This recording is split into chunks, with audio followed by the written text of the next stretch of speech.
Blog Talk Radio.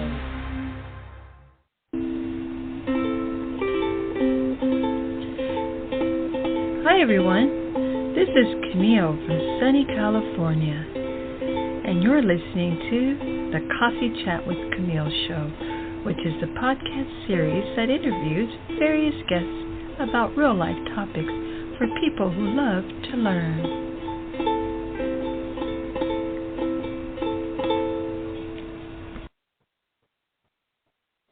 Hey everybody, welcome to Coffee Chat with Camille. It's me, Camille.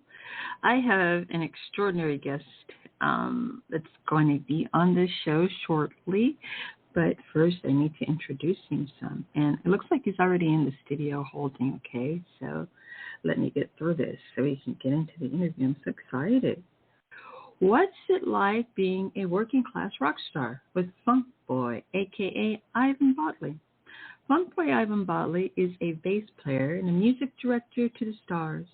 He's performed with 50 Rock and Roll Hall of Fame inductees. He has appeared in 12 Broadway shows and has been inducted into the Blues Hall of Fame. Woo! He can currently be seen on tour with Humble Pie. Funkboy's debut single, Crab Walk, is available on Color Red Music and features performances by Crispin, Cioe, I hope I'm saying that correctly, otherwise known as Uptown Horns, Moses Mo, Mother's Finest, Kenny Soule, Dag, James Dower, Sam Moore, and Doug Hinrichs in the Heights. His new memoir, and my famous yet memoir of a working class rock star, is also out now. Ivan has been a music director for Sam Moore, Sam and Dave, Martha Reeves and the Vandellas, the Shirelles, the Crystals, the Tokens, and has performed with Sting, Elvis Costello, Costello, the Temptations, Solomon Burke, Benny King, Percy, Sledge, Eddie Floyd, Rufus and Carla Thomas, Bo Diddley, Buster, Poindexter, Uptown Horn, Paul Rodgers, Wynonna, Judd, and David Awesome Foster. Notable appearances include Carnegie Hall, Kennedy Center, Broadway shows such as Rock of Ages, Spider-Man, Hedwig and the Angry Inch, SpongeBob, Kinky Boots, Ain't Too Proud, Once on This Island, Fun Home, and The Prom. Performed at the Obama inaugural, that's the President Obama inaugural ball, featured in the Barry Levinson documentary Pollywood, and also on Late Night with Conan O'Brien, The Late Late Show with Craig Ferguson, The Today Show, Emerald Live, MS in the Morning, Charlie Rose, Live with Regis and Kelly, New Orleans Jazz and Heritage Festival, Istanbul and Israel State Symphony Orchestras. For more information for you, the audience and listener, you can go to www.funkboy.net. Okay, and also he's on wixsite.com, Funkboy. And I think it's Funkboy NYC. Okay, so I am thrilled to have Ivan on, and so let me get him in here right now. Have him into the studio. Where am I? I get all over the place sometimes. I apologize. Hi, Ivan. Hi, Camille. Can you hear me? I can. Yeah, hi. Welcome. Hi. Hi. Such a pleasure. Thank you so much. Thank you so much for having me. It's such a pleasure to have you. You're just amazing. I would love to go ahead and start getting into our interview so that our listeners can get to know you even better. The first question is, why do you consider... Yes. Thank you. Why do you consider yourself a working class rock star, and what does that mean? Okay. Well, I consider myself working class because, I lift my own amplifiers. I work for a living. I feel like sometimes I'm punching the clock when I'm playing some of these wedding gigs that I do. But we also do rock starry types of things, like some of the stuff that you just very kindly mentioned, like, playing the inaugural ball for Obama and stuff like that. We get to hang out with rock stars, and then at the end of the night, we load our own amps back into the car and head off to the next thing. So I very much work for a living, but occasionally I get to stand next to some very famous people. Yes, wonderful. And then, what inspired you to write a memoir? I have just out of years and years of being on the road, you just sort of collect these stories. What would happen was we would be taking sort of a dinner break between sound check and the show, and if something funny or untoward had happened that day, it would always put me in mind of something even weirder that had happened on a previous gig. So I would be sitting around the dinner table telling the band members, well, I remember this one time, and tell them some funny story about a past experience. And after years of doing this, people said, you should actually write these things down because you've got so many of them, and they're so, funny and or sad and or weird. And so I started to do that. I started to sit down and compile stories that I remembered of odd or funny or strange things that happened on the road. And I got it mostly finished until, let's say, what was it, March 2020? I don't know if you remember, but the entire world shut down. So suddenly I had a lot of time on my hands, and all the gigs stopped. So I was able to really finish the book and get it copy edited and get it formatted and get it out on Amazon and all the things that I did. That probably took a little extra time, which I wouldn't have ordinarily had in my daily working life. So it's sort of a combination of road stories and then having the time suddenly available to actually finish it, which is what inspired me to get it completed. Okay, magnificent. What's it like to work for a major record label versus being a musician? It's so interesting. They're two completely different sides of the same coin. What you're alluding to is when I first got out of college, my first job was working for Epic Records as a publicist for them. So, I was working with a lot of really famous platinum rock stars, and I still have some gold records on my wall from, Michael Jackson and Luther Vandross and Joan Jett and Living Colour and people like that I worked with. And I got into the music business thinking, like, I like music. This will be great. I'll get to work out with, hang out with rock stars and everything else. And what I realized very shortly, I was only at the label probably about 3 years, is that the music business has nothing to do with music. It's all about marketing. It's a marketing company. They could be selling soap. They could be selling shoes. They really don't care. And I had one vice president of product management tell me, he said to me blankly, like, I don't know anything about music, but I know about marketing. And, this guy made people like Gloria Estefan a star, a major star. So very good at his job. But again, nothing really creative involved in our aspect of the business. So I had already been playing since I was a senior in high school, been playing bass semi-professionally and just sort of as a hobby. And I decided that, if I wanted to sort of be creative with my musical pursuits, what I really needed to do was go back to music school as a later student in life. I went to music school when I was 26 years old and decided, like, if I was going to give it a shot, I was going to really have to get myself educated and give myself the tools to possibly be able to succeed in a business where there's zero guarantees of success. I knew I was taking a tremendous leap of faith, but I wanted to sort of see if I could access that creative part of my brain and see if I could turn that into a vocation. And through a lot of hard work and a lot of luck, let's face it, everybody who's sort of making a living playing music also has to have some luck on their side. I certainly worked hard, but I was also lucky. So, like, in retrospect, I can say that, yeah, I've been doing this for 30 years professionally, and I feel very fortunate to have been able to do so for so long. Yes, Excellent. Then what is fame and why would anyone aspire to gain it? That's, that's the question. That's really the $64,000 question that I try to address in the book. What is fame? And sort of from my early days, standing next to platinum level rock stars, and I have a lot of like souvenir photographs from that era of my life. I came to realize that somebody like I'm trying to use a contemporary. I used to say this. I used to use the example of Janet Jackson because she'd sold like 10 million records of one of her albums. But we could use somebody more contemporary like Justin Bieber, for instance. So like if Justin Bieber has 10 million downloads of a song, let's say, that means in the United States alone that there are probably upwards of 300 million people who don't know who he is and don't care.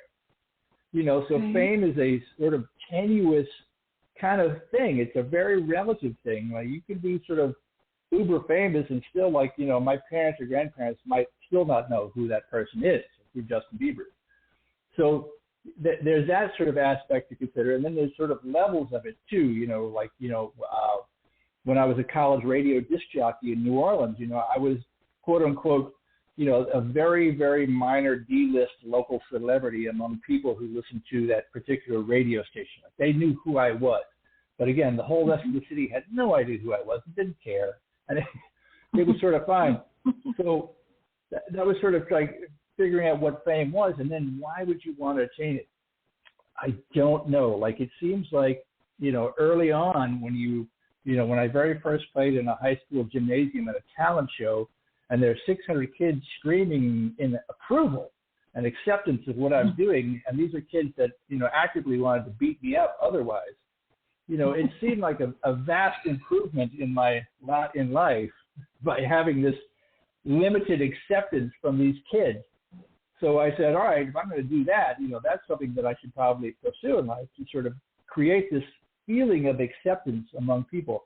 And true self-adjustment obviously comes from within, but it can feel very enjoyable or placating having a room full of people cheering and accepting what you're doing, and that feels good. So wanting to repeat that feels like a very sane thing to want to do. Like, yep, that went well. People enjoyed it. Let's do that some more. So that's fame on sort of a local level. Trying to play in a nightclub, for instance. And then again, that can kind of increase over time, over situations, depending on what level you reach.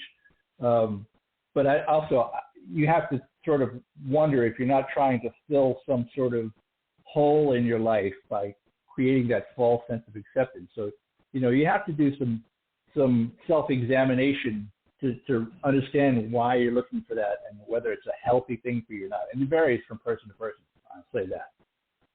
Yes. Thank you so much.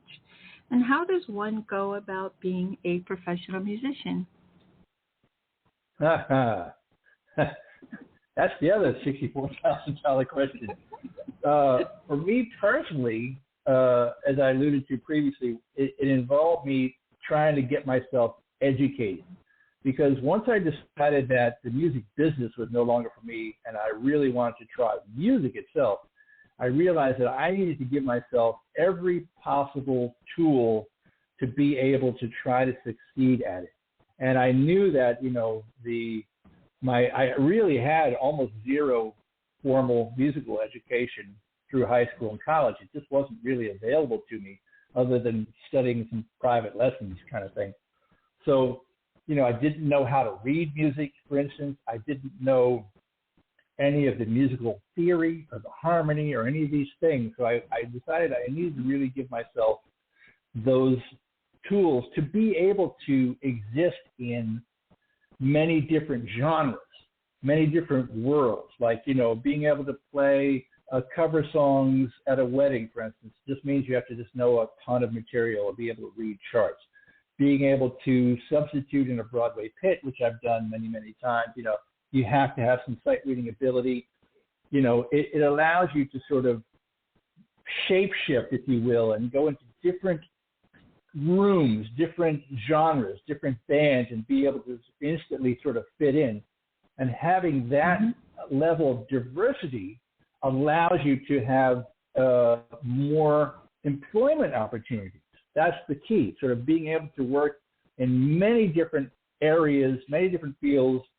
That's the secret, I think, is to sort of have yourself, you know, have a wide variety of things that you're able to do with success. Then you'd be able to, you know, get called back for things, and then you start to, you know, slowly by step, build a career doing it. That's what I think is the secret. Excellent. And then, is music school necessary to be a pro musician? I don't think so, you know, and I'm saying this with, you know, I have a degree from the Berklee College of Music, which is a tremendously prestigious, you know, conservatory for jazz and pop, you know, and I'm very happy and proud that I went there. But however, you can absolutely do this with private lessons.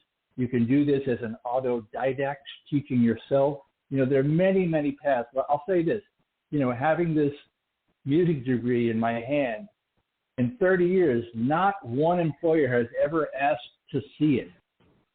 You know what I'm saying? Like, and the graduation rate from Berklee College of Music, when I was there, I'm sure these stats have probably changed by now, but back when I was there, the graduation rate was about 1/3, which meant 2/3 of the people would go for a year, 2 years, and then they would get jobs and they would leave, because having the piece of paper, the certificate, meant nothing in the real world. So yes, it means something, because I got a tremendously great education there. But in terms of having a diploma I can wave in somebody's face, doesn't matter. Okay. Then what is it like to sub on a Broadway show? It is nervous.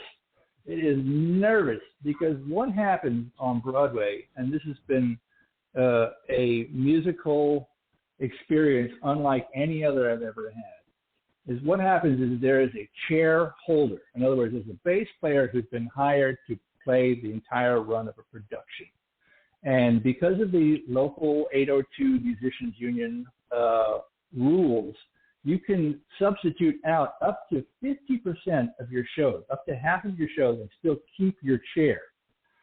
So because, you know, the long-running show is running 8 shows a week, you know, and running for years, you know, to not lose all of your other contacts and, you know, gigs and whatnot, you can sub out and go do other shows and come back. So as a substitute player, which is what I've been for, I guess, 13 or 14 different shows now, you know, what you do is they give you the sheet music, and they give you a recording, either an audio recording or sometimes a video recording of the conductor.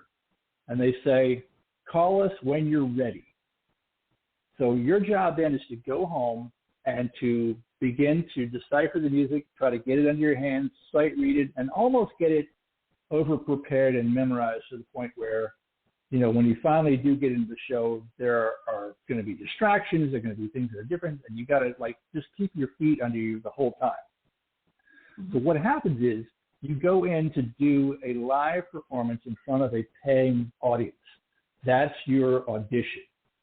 You know, there's no sound check, there's no warm up, there's no, you're playing a show for paying people, and you get one shot at it. At the end of that first performance, if the conductor says, yes, you're welcome to come back, or no, we don't think that you've prepared adequately, we shan't work together again.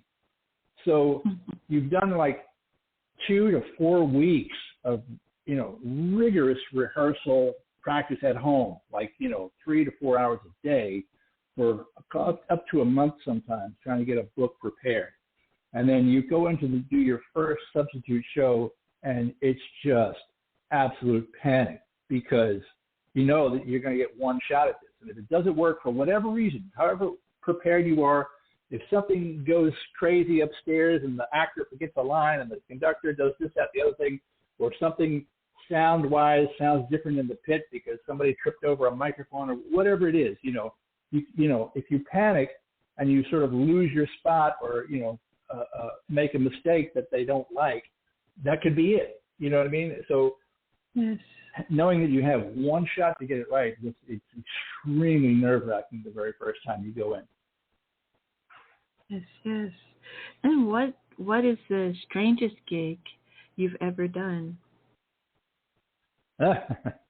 So many, and that's kind of what the book is about too. There's so many, but one of them I do cite in the book was we played a wedding gig, a private party gig, and it was in a beautiful setting. It was this Gothic, decommissioned synagogue in New York City. It was built in the 1880s, and it had all this dramatic lighting in it. It was giant. They constructed a moat, like a platform that literally had a moat, a water, a channel around it, with a table on it, with the bride and groom's table on this moat, and there were trees. They brought in trees, and it just one of the most elaborate sort of setup I've ever seen for a wedding gig. And then the punchline was there were no guests.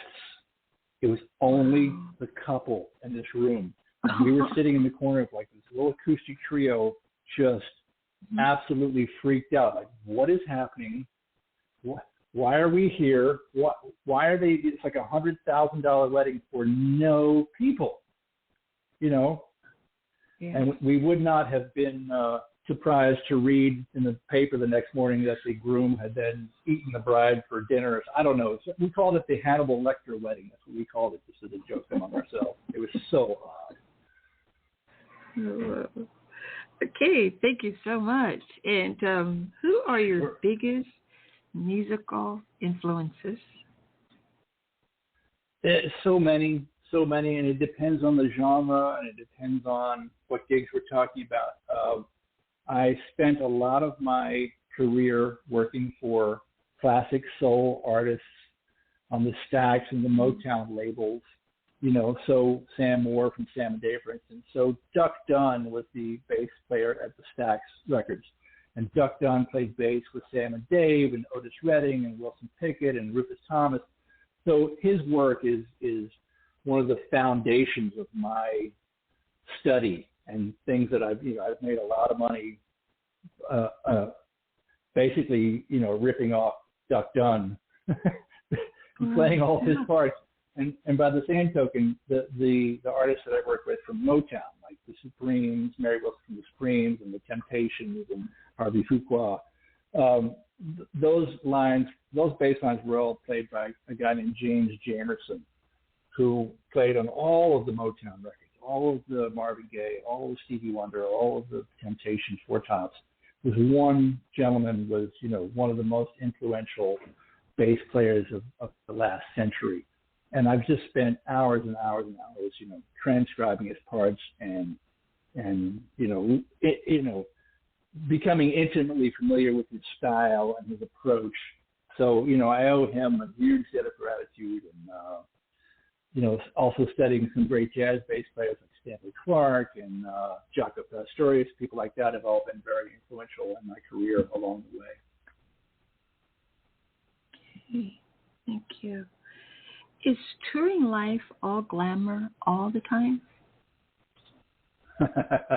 It's almost no glamour none of the time, to be honest with you. At the moment, I'm standing in a hotel room in Texas, and I'm looking out, and it's about 100 degrees out there. It's just like you can't even walk outside right now. It depends, It depends on the tour. It depends on the music that you're playing. It depends on the people that you're working with. It depends on the audiences.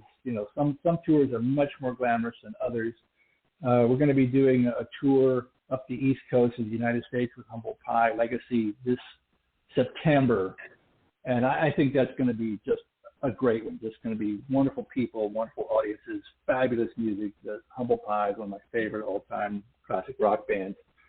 And then there are other times where you're just like, playing a wedding in Idaho, and you're just looking out the hotel room and you're going like, how did I get here? Why am I here? When can I go home? How much am I getting paid for this? Is it worth it? It's up and down. Let's put it that way. Up and down. Okay. Well, thank you so much. I have just one more question, and that is, what is your favorite coffee or hot beverage? I am a tea drinker because it's more civilized. This is my standard running joke I always say. And it, you know, it comes, I think part of the reason is because I lived in England for about a year and a half, sort of after I dropped out of the record business and was searching for a way in life. You know, I had an opportunity to go live in England and just play bass for a while. So that turned me on to being a real tea drinker. And there's a brand called PG Tips, is a British brand that I carry with me. I have it with me today on the road. I certainly do enjoy coffee, but I haven't had it in a long, long time. Tea drinker, more civilized. Okay. Okay. I thank you so much for letting us know that, and also for your amazing interview and for having the time, because I know you're very busy. Thank you for coming to my show and gracing my listeners with your experience and your knowledge. Also, I'd just like to know if you could please let our audience know where they can contact you through your social media handles. Absolutely. Well, first off, thank you so much for having me. It's wonderful to talk to you, and thank you for exposing me to all of your listeners. I really appreciate the opportunity. You're welcome. All of my links are at funkboy.net, funkboy.net.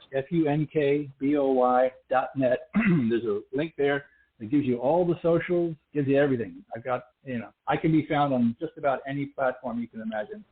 You can follow me if you're so inclined or interested, and I'd love to talk to anybody out there. Okay, excellent. So this is again Mr. Ivan Bodley, aka Funkboy, bass player, music director to the stars. Thank you so much. Have a great one, and I'll talk to you soon. Thank you. You too. Take care now. You're welcome. Thank you. Okay, everyone. That was the magnificent, legendary himself. He's like a walking, living legend. I'm just blown away that I had this opportunity to share him with you all, with all of you in all the different countries that take the time to listen to my very organically growing podcast. But Funkboy, or Mr. Ivan Bodley, is just the embodiment of music, of genius, in my humble opinion, honesty, humility. And so also, please be sure to pick up his memoir of a working class rock star. It's called Am I Famous Yet? And also check out his podcast, okay? I am just pleased because I rarely get to talk to anyone in the music business, especially one with such a long history with all of these legendary folks, right? And they're also amazing professionals, okay? So musicians, entertainers, they bring so much joy to our lives. And so we want to thank them, not solely for all the fame of it, but also look at them as people who work very hard and who also bring us pure entertainment, right? And inspiration. Okay, so this was a magnificent interview. I really enjoyed it. I hope that I have brought you something that you can enjoy as well. I have about 60 seconds left to keep talking, so I'm going to wrap this on up. But again, the episode is What's It Like Being a Working Class Rock Star with Funkboy, a.k.a. Ivan Bodley. You can find all these episodes on coffeechatwithcamille.com. Thank you so much again, Ivan.